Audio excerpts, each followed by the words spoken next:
I'm Gina with 12 Panel Now, and today we're going to go over how to use and interpret our 12 Panel drug test. So step one, you want to make sure that you remove the drug test from the pouch. And this will bring it to a nice room temperature.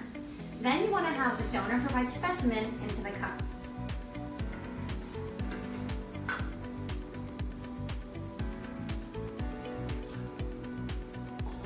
Once they provide specimen, you want to make sure that the lid is closed very tightly. Then you're going to go ahead and put on a timer for 5 minutes. During those 5 minutes, make sure that the donor provides their initials at the bottom of the cup. Once the 5 minutes is complete, you want to go ahead and take a look at the drug test. At the back of the drug test, you'll be able to see the temperature of the specimen, and then once you peel off the label, you'll be able to interpret your results.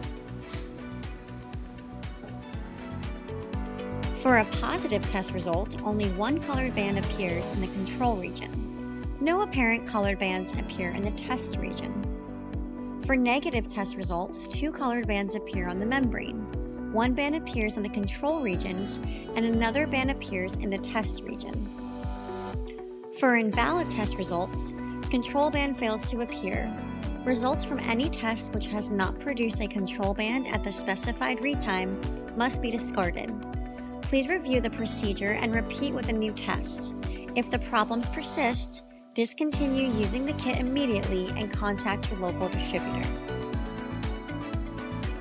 Thank you for joining us today. If you like this video, make sure to like, subscribe, and share.